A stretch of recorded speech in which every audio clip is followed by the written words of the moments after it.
यह संसार मुर्दे की गांव है। यहाँ जो जन्म लेते हैं वो मर जाते हैं, जो आते हैं वो चले जाते हैं, जो मिलते हैं वो बिछुड़ जाते हैं। जिसका संयोग होता है उसका वियोग हो जाता है। न कोई था, न कोई रहेगा, न कोई है। इस काल में यह समय चल रहा है। आप जब जन्म लिए थे तो आपका बाल काला था कि उजरा था? बोलिए। समझ रहे हैं तो बोलिए, नहीं समझ रहे हैं तो पता नहीं चलेगा। काला था कि उजरा था? काला था। समझ रहे हैं? उजला कैसे हो गया? कितने बजकर के कई मिनट पर उजला हुआ है? एक को आदमी बोलिए तो, किसी को पता है? चमड़ी कब आपका पकाया हुआ टमाटर की तरह हो गया, घुमच गया पकाया हुआ टमाटर की तरह? अब कई बज के कई मिनट में हुआ, किसी को जानकारी है? किसी को जानकारी नहीं।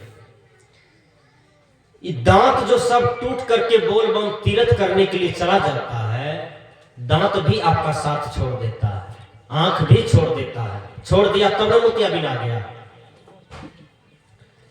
केस भी आपका साथ छोड़ देता है तब न उजला हो गया। एक दिन समुच्चे शरीर आपको छोड़ देता है, आपको अकेले संसार से विदा लेना पड़ता है।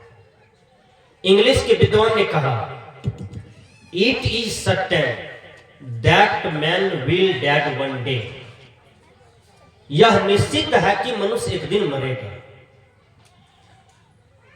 जैसे मेहमान हमारे यहां आते हैं और 2 दिन रहते हैं तो कितना मान स्वागत करते हैं? दाल भात साग सब्जी पापड़, इतना ठौना बरमान करते हैं कि मेहमान जाने लगता है तो 100 रुपया हाथ में भी देते हैं। और वही मेहमान 2 दिन पर आवे तो मन होगा सागो पर आफत हो जाएगा ना। एक दामाद जी था, ठीक से सुनिए। तो दामाद जी 15 दिन रह गया ससुराल में। फर्स्टे दिन तो एक भात एक रोटी पर 56 गो सब्जी बना, फर्स्टे दिन। दूसरा दिन रह गया तो 55 सब्जी हुआ। तीसरा दिन रह गया 54 सब्जी हुआ। मेहमान का मन आसक्त हो गया मेहमानी में। चलो भाई बैठले खाते हैं, मजा आता है, खाते पीते हैं, मजा आता है। मेहमान का मन चिपक गया मेहमानी में। जब 15 दिन हो गया तो छुच्छे भात पर भी आफत होने लगा मेहमान को। तो घरवैये को लाज लगने लगा। साला जो था वो खेत से आया और बोर्ड में लिख दिया, जहां जीजा जी सोता था 15 दिन से, वहां लिख दिया कि मेहमान को ज्यादा दिन नहीं रहना चाहिए। तो जीजा जी कहीं गए थे इधर उधर, हंसी मजाक में आए, लिखा हुआ था मेहमान को ज्यादा दिन नहीं रहना चाहिए। तो उसको यह कोटेशन पढ़ करके उसको बोझ बुझाने लगा। तो मने मन सोचता है कि वो कल चले जाए, लेकिन कल जैसे हुआ सोचा अरे भाई बैठले खाते हैं, छुच्छो बात तो चलता है। फिर नंबर 2 में लिखते हैं, मेहमान का सम्मान घट जाता है ज्यादा दिन रहने से। नंबर 2 में फिर वो जीजाजी आए, जहां तहां से देखा कि मेहमान का सम्मान घट जाता है ज्यादा दिन रहने से। फिर उसको यह कोटेशन बोझ मालूम हुआ। फिर तीसरा कोटेशन में लिख दिया कि मेहमान को 2 दिन रहना चाहिए, तीसरा दिन चले जाना चाहिए। यह कोटेशन जो मेहमान पढ़े तो मेहमान को बोझ बुझाने लगा। सोचा कि आओ कल सुबह निश्चित चले जाएंगे झोला लेकर के। झोला लिया और चल दिया। जब घर पहुंचता है तब अपनी पत्नी से कहता है, देखिए ना 15 दिन रहे बड़ी मजा है, 16वां दिन हुआ तो हमको घरवैया जवाब देने लगा कि मेहमान को ज्यादा दिन नहीं रहना चाहिए, नहीं तो उसका मान सम्मान घट जाता है, उसको चले जाना चाहिए। ये संसार में जितने भी लोग करते हैं, चाहे वो हिंदू हो, चाहे वो मुसलमान हो, चाहे वो सिख हो, चाहे वो ईसाई हो, चाहे वो ब्राह्मण हो, क्षत्रिय हो, वैश्य हो, शूद्र हो, कोई भी हो, सब मेहमानी में है। एक दिन यह मेहमानी नगर को छोड़ करके चले जाना पड़ता है। इसी यदवा पट्टी में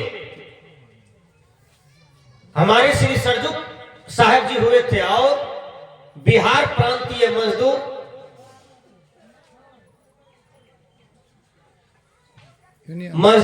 यूनियन के बहुत बड़े कार्यकर्ता थे। आज उनके कार्यकर्ता देखिए, उनको श्रद्धांजलि देने के लिए ये साधु समाज कार्यकर्ता सारे बुद्धिजीवी लोग पहुंचे हुए हैं। क्यों? जो अपने लिए जीवन जीते हैं वो पशु कहते हैं, जो दूसरों के लिए जीवन जीते हैं वह इंसान कहते हैं, वह मनुष्य कहते हैं, वह महान कहते हैं। आपने भजन में सुना होगा, किसी के काम जो आए उसे इंसान कहते हैं, पराये दर्द जो अपनाए उसे इंसान कहते हैं। महात्मा गांधी भारतीय नोट में छप गया, लेकिन हमारी दादा, उनके दादा, उनके दादा, उनके दादा कहां आया भारतीय नोट में? गांधी क्यों आ गए? आज डॉक्टर अंबेडकर हर चौक चौराहे पर मिलते हैं। डॉक्टर एपीजे अब्दुल कलाम राष्ट्रपति पद पर देश की सेवा करके दुनिया से चले गए। आज तक इतना महान विद्वान वैज्ञानिक राष्ट्रपति भारतवर्ष की धरती पर पैदा नहीं लिया था जो डॉक्टर एपीजे अब्दुल कलाम हुआ। उन्होंने समाज राष्ट्र को कुछ दिया। आपने दिनकर की बात को सुना होगा। दिनकर राष्ट्रकवि थे। उन्होंने कहा, पशु प्रवृत्ति जो आप ही आप चरे, मनुष्य वह जो मनुष्य के लिए मरे। जो मनुष्य एक दूसरे मनुष्य के लिए मरते हैं, जीते हैं, उनके दुख में साथ हो जाते हैं, उनको सुखी करने का प्रयास करते हैं, वही मनुष्य कहलाते हैं। विचार कीजिए, आप देखिए पशु को, पक्षी को, क्या वह उपकार कर सकता है किसी का? लेकिन मनुष्य उपकार कर सकता है, क्योंकि मनुष्य में उतना शक्ति है, प्रकृति ने उसमें गुण दिया है कि वह दूसरों को रक्षा कर सकता है। एक दुखी आदमी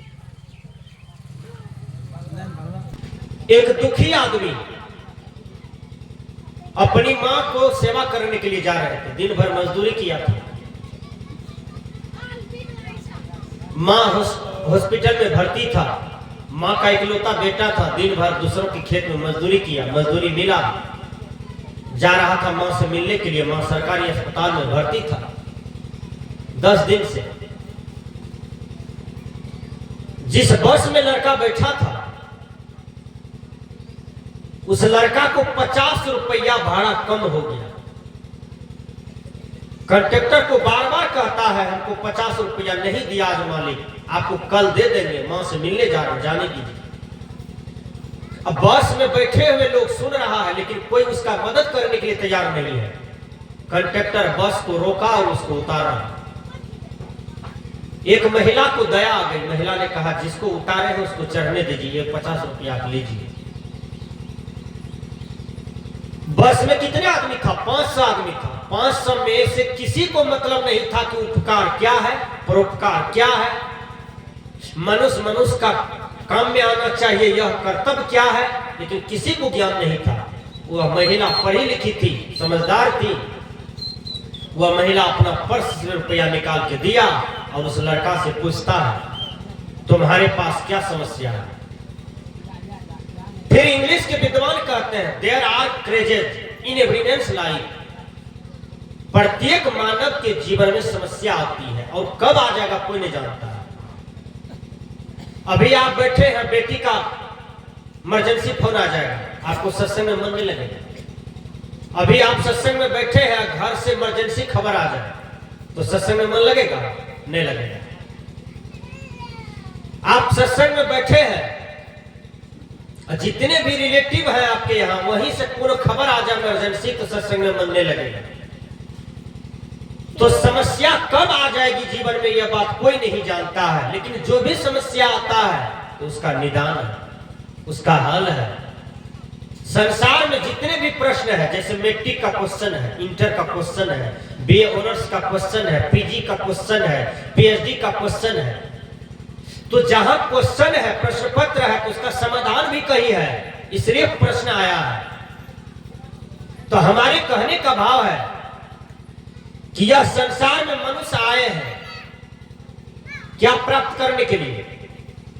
केवल धन जमा करने के लिए, केवल मकान बनाने के लिए, केवल जमीन खरीदने के लिए, केवल हीरा जमा करने के लिए, केवल बैंक बैलेंस जमा करने के लिए नहीं।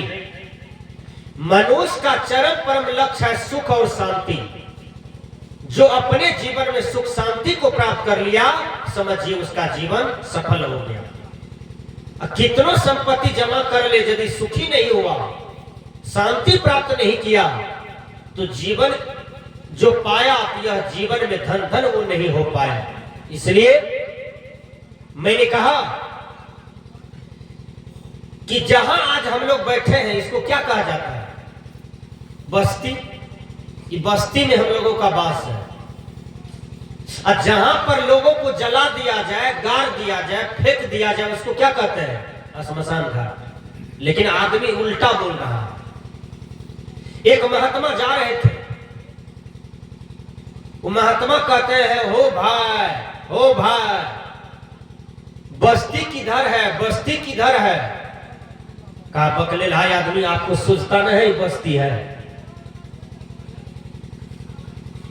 आप बस्ती में खड़े हैं। कहा नहीं ये तो श्मशान घाट है। वो आदमी सोचा कि बाबा जी पागल बुझाता है। हम कहते हैं ये बस्ती है, तो ये कहता है नहीं यही श्मशान घाट है।